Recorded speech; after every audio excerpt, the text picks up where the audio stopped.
अस्सलाम वालेकुम, मैं हूं दिल इम्तियाज़ और आप देख रहे हैं तख्ती ऑनलाइन।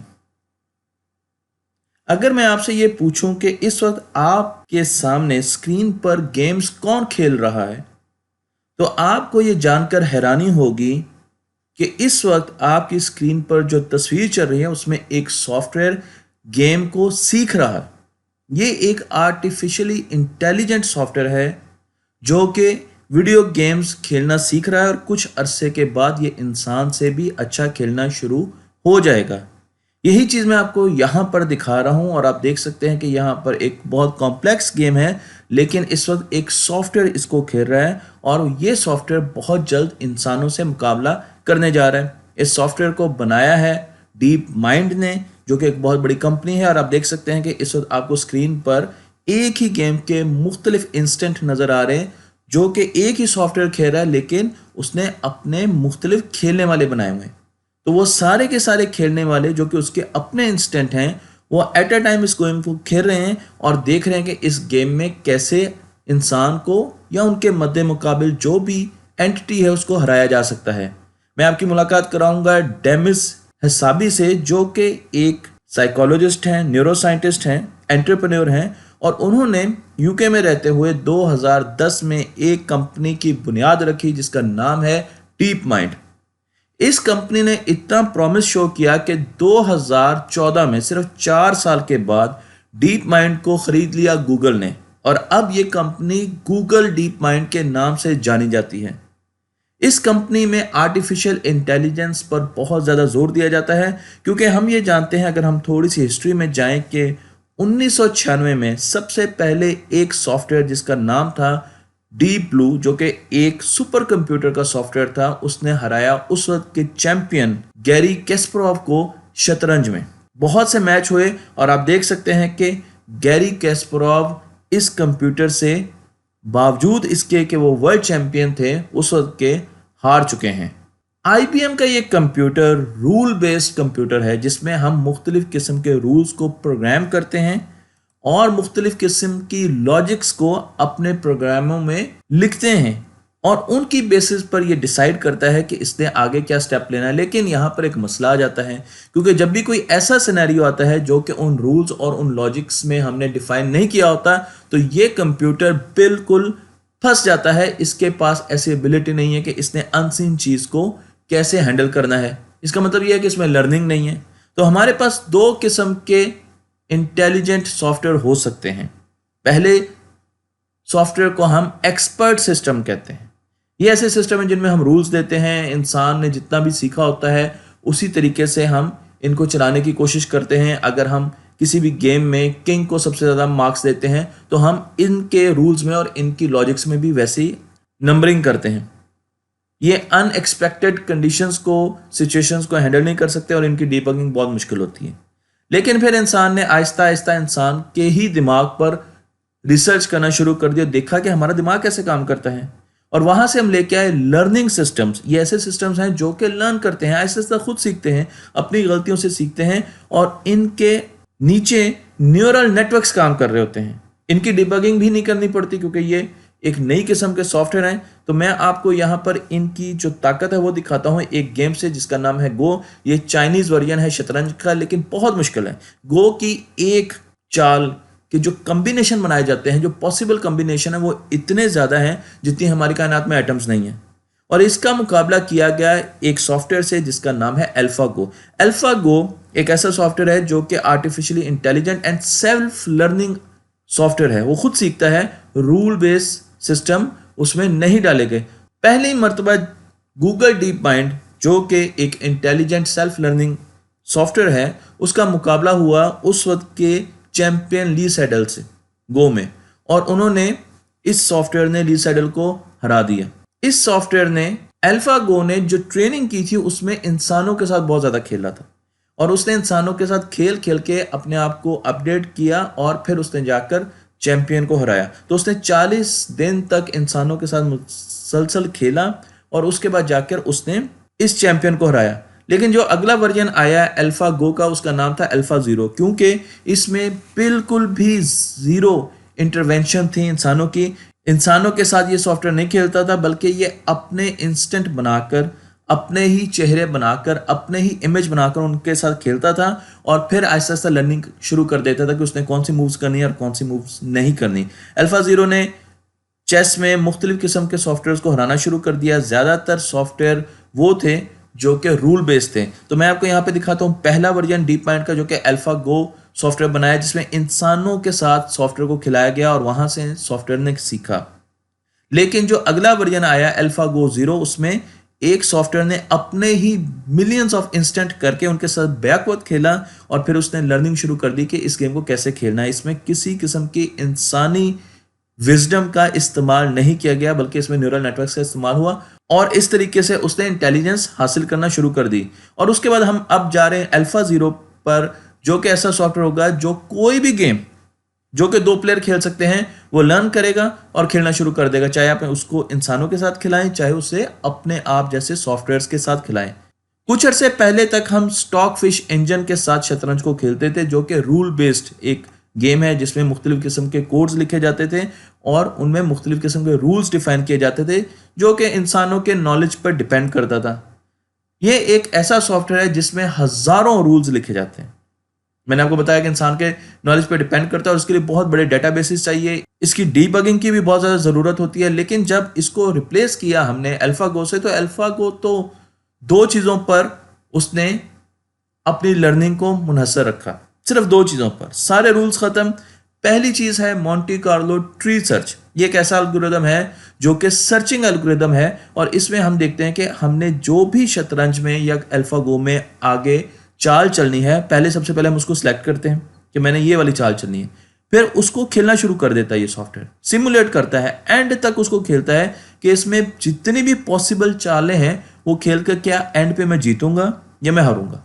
वो उस पूरी ब्रांच को आगे लेके चलता है, उसके हर पॉसिबल आउटकम को आगे लेके चलता है और एंड रिजल्ट की बेसिस पर वो उसको बैक प्रोपोगेशन पर नंबर देता है कि क्या मुझे इस तरफ जाना चाहिए या नहीं जाना चाहिए। अगर नंबर ज्यादा देगा तो इसका मतलब उसको जाना चाहिए, वो एंड पर जीत गया है। लेकिन अगर वो नंबर कम दे रहा है तो इसका मतलब वो एंड पे हार गया और उसने नंबर्स आहिस्ता आहिस्ता कम दिए कि उसको इस तरफ नहीं जाना चाहिए। फिर अगली मरतबा वो यही करेगा। तो मोंटे कार्लो ट्री पर सर्चिंग एल्गोरिदम पर पूरी वीडियो बनाऊंगा, लेकिन मैं आपको यहाँ पर इसका बेसिक थीम बता रहा हूँ।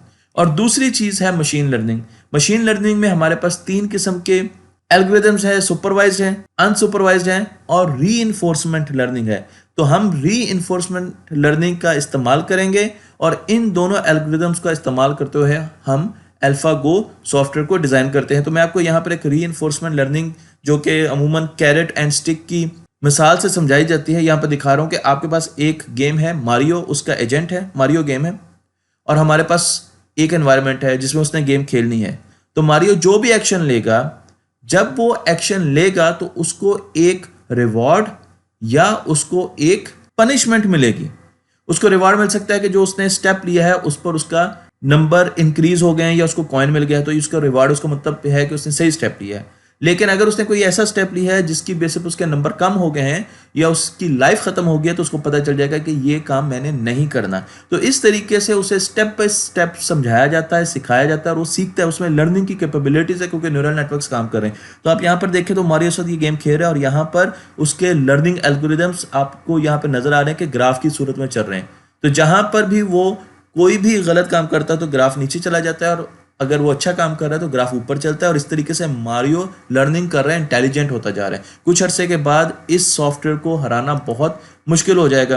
अल्फा जीरो की अगर हम बात करें तो 40 मिलियन गेम्स खेली अल्फा जीरो ने और हर गेम उसने 3 सेकंड में खत्म की। तो वो 40 मिलियन गेम्स अपने साथ खेल रहे हैं और 1 सेकंड में एट अ टाइम 5000 गेम्स वो मैनेज करते हैं। तो उसके मुख्तलिफ इंस्टेंट बनते जाते हैं और फिर हम देखते जाते हैं कि जो भी पावरफुल इंस्टेंट है उसको हम लेकर इंसानों के साथ खिला देते हैं। तो जब 4 घंटे अल्फा गो ने खेला अपने आप से तो उसने स्टॉक फिश को हरा दिया। सिर्फ 4 घंटों में बगैर किसी इंसान के साथ इंटरेक्ट किए हुए उसने बड़ी बड़ी सॉफ्टवेयर्स को, रूल बेस्ड सॉफ्टवेयर्स को हरा दिया, बल्कि अल्फा गो को भी हरा दिया अल्फा जीरो ने। और यहां पर मैं आपको यह भी बताता चलूं कि अल्फा जीरो की एक और शानदार बात यह है कि जब इंसान कोई गेम खेलता है तो 100 मूव्स सोच रहा होता है कि आगे क्या होंगी। जब हम रूल बेस्ड चेस इंजन्स बनाते हैं तो वो तकरीबन 10 मिलियन मूव सोच रहे होते हैं कि आगे कैसे जाएंगी, कैसे खेलेगा। लेकिन अल्फा गो सिर्फ 10,000 मूव्स सोचता है और उन पर अपना डिसीजन करता है वो सिर्फ 10,000 मूव्स को सर्च करता है और डिसीजन कर देता है। तो इसमें आप देख सकते हैं कि ये बहुत ज़्यादा फास्ट भी है। तो मैं आपको यहाँ पर एक कर्व दिखा रहा हूँ, तो आप देख सकते हैं कि कितनी जल्दी अल्फागो ने ट्रेनिंग की और फिर उसने मुख्तलिफ किस्म के सॉफ्टवेयर को हराना शुरू कर दिया, क्योंकि उसके लर्निंग कर्व अगर आप देखें तो उसके लर्निंग कर्व आहिस्ता आहिस्ता उनसे ऊपर जाना शुरू हो गए। अल्फागो जीरो ने जब ये काम शुरू किया, जब उसने गेम्स खेलना शुरू की, तो उसने कुछ नए नए काम करना शुरू किए। उसका एक अपना स्टाइल था और वो स्टाइल साइंसदानों ने और जो एक्सपर्ट थे चेस के, उन्होंने देखना शुरू कर दिया कि वो चीज़ों को फौरन सेक्रीफाइस करता था। वो अपने एसेट संभाल के नहीं रखता था। उसको ज़्यादा शौक ये होता था कि वो मोबिलिटी रखे, जल्दी जल्दी चीज़ों को ख़त्म करवाए, इस पूरे चेस बोर्ड को खाली करे और फिर वो मोबिलिटी के साथ ज़्यादा से ज़्यादा अटैक कर सके। तो उसने 7 ऐसी स्ट्रेटजीज बनाई जो इंसानों को पहले नहीं पता था। उन पर बहुत से इंसानों ने किताबें लिखी, जिसमें से एक किताब मैं आपको दिखा रहा हूं जो कि उन स्ट्रेटजीज पर लिखी गई हैं। मैथ्यू सैडलर ने लिखी है, जो कि आर्टिफिशियल इंटेलिजेंस सॉफ्टवेयर ने हमें दी, जो कि इंसानों को पहले नहीं पता था। अल्फागो जीरो ने हमें दी। इसी तरीके से इस सॉफ्टवेयर की डिबगिंग के बारे में हमें अभी बहुत ज़्यादा काम करना है, क्योंकि हमें नहीं पता कि इसमें किस किस्म के प्रॉब्लम्स आएंगे और उन्हें ये खुद ठीक कर सकेगा या हमें इसकी मदद करनी पड़ेगी। तो अगला स्टेप ये था कि हम ऐसी गेम जो 2 प्लेयर खेलते हैं उनको खिलाना शुरू करें। तो अब हम चेस से बाहर निकले, हम गो से बाहर निकले, बल्कि हम वीडियो गेम्स में आर्टिफिशियल इंटेलिजेंस को लेके आए। तो उसके लिए जो गेम का इंतखाब हुआ वो है स्टारक्राफ्ट। ये काफ़ी अरसे से 10 सालों से मार्केट में है। काफ़ी कम्प्लेक्स स्ट्रेटेजी गेम है। इसमें मुख्तलिफ किस्म की स्ट्रेटेजीज बनानी पड़ती हैं, बेसिस बनानी पड़ती हैं आपको किसी भी जंग में, और इसमें रियल टाइम खेलना पड़ता है। तो अब बारी थी कि गूगल डीप माइंड सॉफ्टवेयर इनको अटेंड करे और इनको खेले। तो उसके लिए जो हमने काम किया वो ये किया कि हमने इंसानों के खेले हुए मुख्तलिफ गेम्स उनको दी, इंसानों की रिकॉर्डिंग दी। ये ह्यूमन डेटा है, तो आप देख सकते हैं कि मुख्तलिफ किस्म के रिकॉर्डेड और सिमुलेटेड गेम्स इस सॉफ्टवेयर को दी गई और उसके ज़रिए हमने अल्फा स्टार लीग बनाई। ये एक अल्फा स्टार लीग है जो कि अपने इंस्टेंट बना रही है, जो कि खेल रही है और ख़ुद से खेल रही है। और जब ये खुद से खेलती जाती है तो हम इनको नंबर देते जाते हैं जो जितना अच्छा कर रहे हैं। तो जो टॉप 5 एजेंट्स होते हैं, जो एंड पे हम जाके देखते हैं कि जिन्होंने सबसे ज़्यादा अच्छा परफॉर्म किया, उनको हम इंसानों के साथ खिला देते हैं और फिर देखते हैं कि इंसानों के साथ उनका बिहेवियर कैसा होता है, वो क्या इंसानों को हरा पाते हैं। तो मैं आपको यहाँ पर दिखा रहा हूँ कि यहाँ पर हमारे पास मुख्तलिफ किस्म के एजेंट्स हैं। 25 एजेंट हैं जो कि 14 दिन की ट्रेनिंग में हमने तैयार किए हैं और इन्होंने अपने आप से खेला है, इन्होंने किसी इंसान से नहीं खेला। और इनमें मुख्तलिफ किस्म की स्ट्रेटजीज है, कोई बहुत ज़्यादा अटैकर है, कोई डिफेंसिव है, कोई बहुत ज़्यादा कनिंग है। तो मुख्तलिफ किस्म के इनके टेस्ट हैं और जब इनकी पूरी ट्रेनिंग कराई गई 14 दिन, तो उसके बाद हमने इनको 2 बेहतरीन इंसानों के साथ जो इस गेम के बहुत मास्टर थे उनके साथ खिलाया।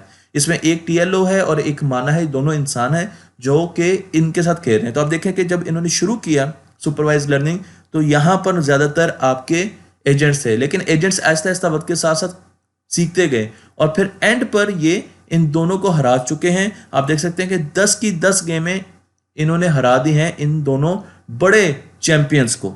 तो इस तरीके से इन्होंने कितनी जल्दी इस चीज़ पर अबूर हासिल किया कि उन्होंने कैसे इंसानों को हराना है।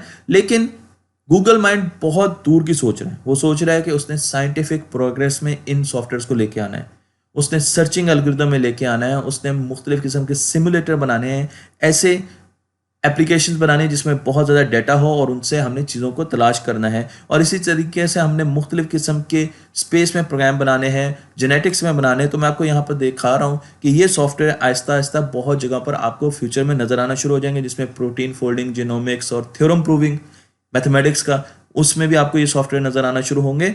तो मैं आपको एक छोटी सी एप्लीकेशन बता देता हूँ प्रोटीन फोल्डिंग प्रॉब्लम की। हमारे पास एक ऐसी प्रॉब्लम है जिसको अगर हम डिकोड कर लें, क्योंकि प्रोटीन्स जो हैं वो फोल्ड की होती हैं, अमाइनो एसिड्स उनके फोल्ड किए होते हैं, तो हम इन प्रोटीन्स के 3D स्ट्रक्चर्स और इनकी फोल्डिंग को अगर डिकोड कर लें तो बहुत सी बीमारियों का इलाज कर सकते हैं और इंसान बहुत सी सिंथेटिक चीज़ों को बना सकता है। तो आप देख सकते हैं कि यहाँ पर आपको एक फोल्डेड प्रोटीन दिखाई गई है और हमने क्या करना है, हमने एक प्रोटीन लेना है, हमने अमाइनो एसिड्स लेने हैं और उनको फोल्ड करना है ताकि वो एक प्रोटीन की शक्ल इख्तियार कर लें। और इसके लिए हमने एक सॉफ्टवेयर बनाया, उस सॉफ्टवेयर को ट्रेनिंग दी गई ताकि हम ड्रग्स बना सकें, सिंथेटिक डिज़ाइन बना सकें।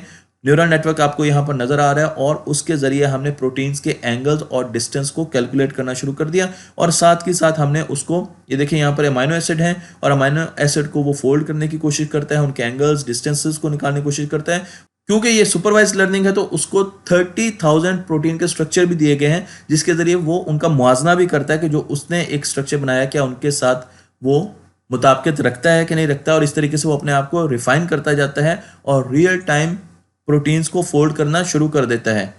इसके लिए जो सॉफ्टवेयर बनाया गया वो है अल्फाफोल्ड। अल्फाफोल्ड को बहुत ज़्यादा ट्रेनिंग्स दी गई और उसके बाद उनको कंपटीशन में रखा गया, ओलंपिक्स में डाला गया। आप समझें कि प्रोटीन फोल्डिंग ओलंपिक्स में उनको डाला गया ताकि उनका रिस्पांस बाकी जितने भी सॉफ्टवेयर्स हैं और इंसानों के साथ उनका मुआवजा किया जाए। तो आप देख सकते हैं कि यहाँ पर जब कैलकुलेशंस हुई तो अल्फा फोल्ड का स्कोर सबसे ज़्यादा है।